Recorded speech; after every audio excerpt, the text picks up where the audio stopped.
Maka begitu pun di sini. Jika ada yang takut kepada seseorang, dia mempunyai sesuatu HP atau apa, kamu tadi melihat dia main, oh enggak tahu, pura-pura bego. Maka kita katakan, kamu takut kepada saya sebagai mudir atau takut kepada anak yang berbuat dari temanmu? Maka jika takut kepada temanmu, ya sudah, keluar saja, beres-beres barang. Akhirnya setelah dikatakan begitu mengaku. Maka asidq, katakan yang benar. Walau dia itu mur, walau dia itu pahit. Kenapa? Nabi mengatakan wa alaikum bisidq. Maka ucapkan yang benar. Karena apa? Asidqu ya'ti ilal bir. Mana contohnya?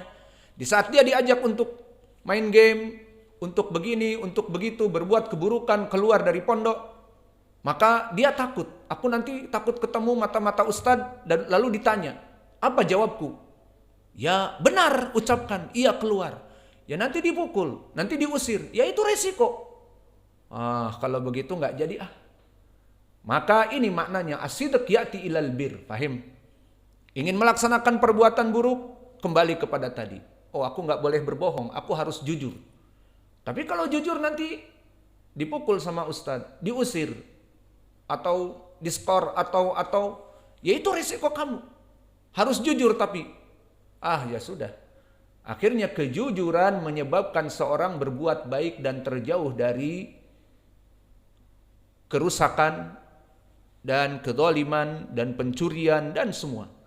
Maka kembali kepada masalah, seseorang dihukumi dengan adil jika dia terjauh salim min asbabil fusuk, terjauh dari sebab kefasikan. Dan tadi kami sebutkan di hadis Ibnu Mas'ud, sebab kefasikan yang dianggap remeh dan dianggap enteng padahal sumber kerusakan dusta. Please, dari sekarang anak-anak santri kita jauhi dusta. Jauhi dusta. Harus sidq. Maka kenapa bisa takut kepada temannya dan tidak takut kepada mudir? Karena sering berdusta. Ditanya, enggak tahu, dusta. Tapi kalau dia sidq, iya Ustaz, saya lihat dia sebelah saya, iya demikian dan demikian. Maka tidak berdusta. Sidq. Dia akan selamat. Selamat di dunia dan selamat di hari akhirah. Maka ini dari syarat seorang mempunyai adil, terjauh dari fasik, terjauh dari kefasikan. Dan semua kefasikan itu muaraknya dari dusta. Wa khawarimul muru'ah, dan nanti akan pembahasan dibahas secara detail perkara-perkara yang menjatuhkan dia dari muru'ah. Dan muru'ah ini setiap daerah berbeda-beda. Dan makna khawarimul muru'ah adalah jatuh kepada perkara-perkara yang dianggap buruk dalam suatu daerah tertentu. Berbeda di antara daerah dengan daerah, dan ini yang nanti akan kita bahas. Sekarang kita ingin masuk kepada lafaz yang setelahnya.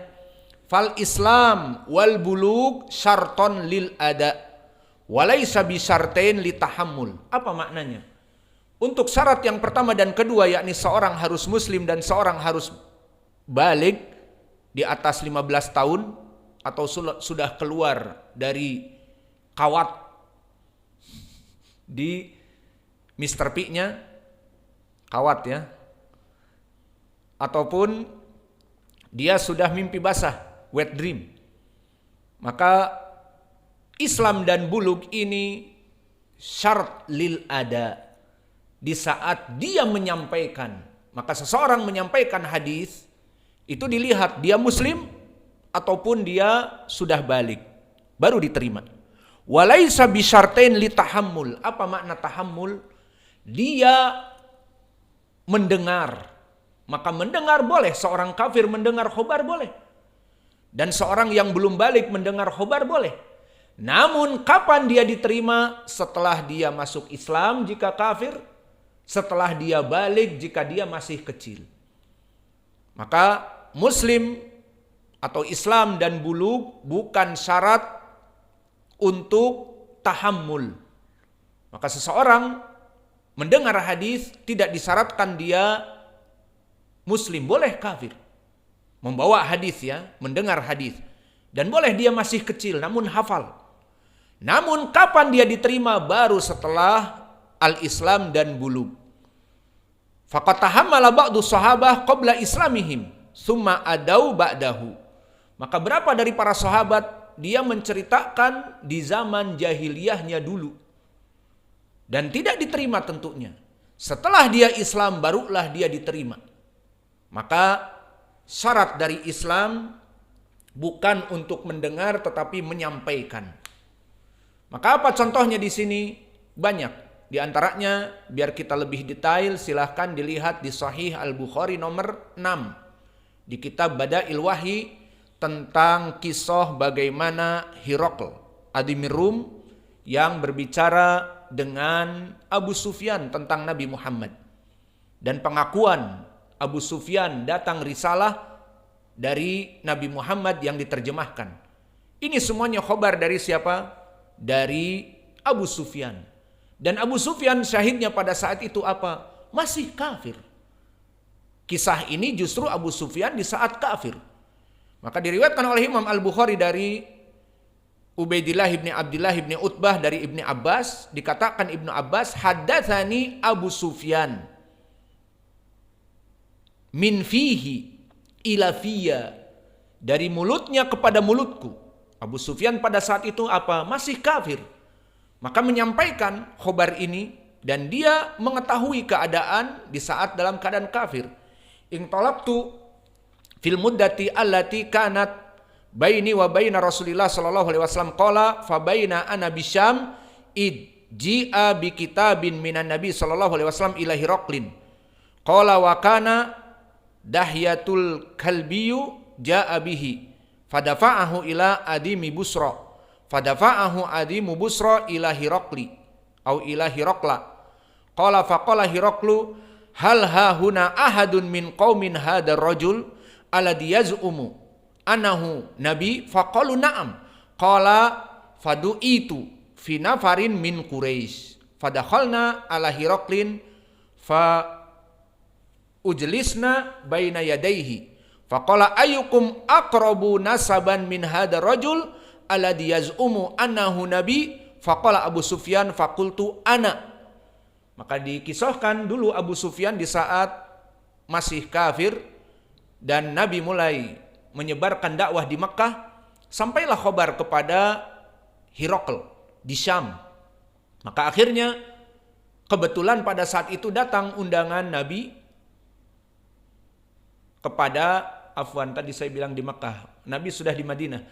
Maka datanglah utusan Nabi kepada Hiraql. Di saat ditanya ini dari mana? Dari Muhammad yang mengaku Nabi dari Arab. Maka kebetulan ada Abu Sufyan dan rombongan Quraisy yang berdagang ke Syam. Di mana Syam? Suriah sekarang. Berarti kalau dilihat di peta di atas dari Saudiyah. Maka akhirnya dibawalah Abu Sufyan dengan yang membawa risalah dari Nabi Muhammad untuk menjelaskan dari siapa dan sebagainya. Maka dikatakan siapa yang paling dekat nasabnya kepada yang mengaku Nabi dan membawa surat ini. Maka dikatakan oleh Abu Sufyan, aku orang terdekat dari nasab. Maka kemudian dikisahkan bahwa Nabi Muhammad SAW itu bagaimana keadaannya. Dan kemudian dibacakan dari surat yang dibawa oleh utusan Nabi, yang mana dibuka surat itu dan dipersaksikan oleh Abu Sufyan. Faida fihi bismillahirrahmanirrahim min Muhammad Abdillah wa rasulih ila Hiraqlin Adhimir Rum. Kepada Nabi Muhammad utusan Allah dan hambanya kepada pengagung dari Roma, kekaisaran Roma. Salamun ala man ittaba'al huda. Keselamatan bagi yang mengikuti petunjuk dari Allah dan Rasulnya. Amma ba'du. Selesai barulah diajak. Fa ini ad'uka ila bidiayatil Islam aslim taslam. Maka aku mengajak kamu untuk masuk kepada Islam. Aslim, kamu masuk kepada Islam, taslam, kamu akan selamat.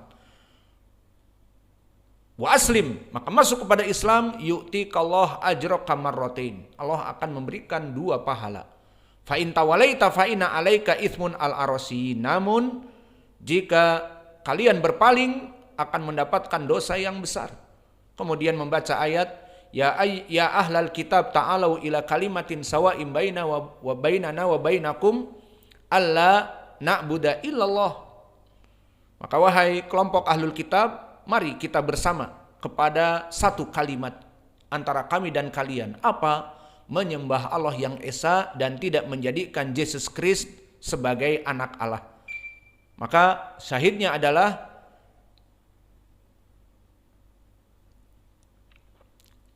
Abu Sufyan mendengarkan kisah ini semua. Dan bahkan dari kisah yang panjang ini disebutkan bagaimana kedudukan Nabi Muhammad di sisi kamu. Apakah dia dari nasab yang tinggi? Naam, dunasabin. Dia mempunyai nasab yang tinggi dari Quraisy. Bahkan dari Afdalul Quraisy, dari Bani Hashim. Kemudian apakah yang mengikutinya dari para fuqara dan masakin? Naam.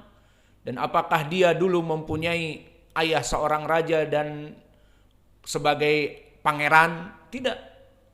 Dia orang biasa. Dan apa yang dia katakan dalam berdakwah kepada agamanya, mengajak kepada sesembahan Allah yang satu.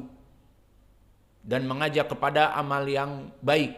Silatul arham, tidak boleh mendolimi kaum muslimin dan sebagainya.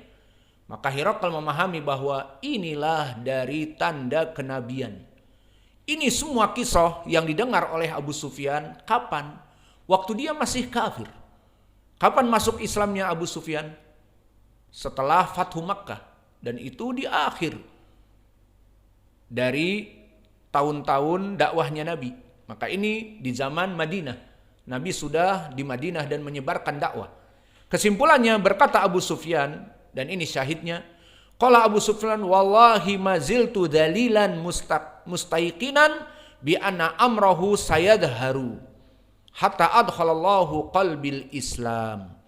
Maka pada saat itu sudah mulai menyebar dakwah Nabi ke orang-orang Roma, dan Hiraklin dari Raja Romawi yang ada di Syam sudah mengetahui hakikat ini sampai dia mengatakan kalau begitu dia memang seorang nabi. Maka diakui dan akhirnya dojjan nas. Semua pengikutnya di istana itu dalam keadaan ribut. Maka wallahu a'lam bagaimana keadaan Hiraklin, yang mana dia mengatakan seperti itu bahwa ini adalah tanda seorang nabi. Dan di sini yang menjadi poin, Abu Sufyan mendengar ucapan ini semua, mempersaksikan bahkan dia yang mengatakan nabi ini adalah dari kerabatku dan pengikutnya orang-orang miskin, fuqara, dan mengajak kepada kebaikan dan menyembah hanya kepada Allah yang esa, yang satu. Ini semuanya disampaikan kepada Ibnu Abbas. Kapan? Setelah dia masuk Islam. Kesimpulannya, bahwa keislaman seseorang syarat bukan syarat dia mendengar hadis, tetapi syarat di saat dia menyampaikan hadis dan diterima khobarnya, itulah syaratnya. Al-muadzin yuadzin. Bismillah. Kemudian selesai dari kisah Abu Sufyan, maka di sini contoh dari yang diinginkan oleh penulis, fal Islam wal bulugh syarton lil ada, bahwa seorang muslim syaratnya harus Islam, dan seseorang bulugh sudah mencapai bulugh itu syarat al ada, menyampaikan hadis. Kalau dia belum muslim, belum balik, tidak boleh diterima hadisnya. Itu maknanya. Namun walaisa bisyartain litahammul. Apa maknanya? Tidak disyaratkan dia itu tidak boleh tahammul, tidak boleh membawa hadis. Boleh. Maknanya di sini bagaimana seorang kafir dulu di zaman Nabi belum masuk kepada Islam mempersaksikan tahammul kepada hadis. Seperti Abu Sufyan. Di saat dia masih kafir, tahammul dari kisah bagaimana datang dari utusan Nabi membawa risalah dan dibacakan, diawali dengan basmalah, dan bagaimana dia mempersaksikan di saat ditanya oleh Hirakal. Bahkan disebutkan di dalam hadis, wallahi lau kadzibtu la akdzibuh.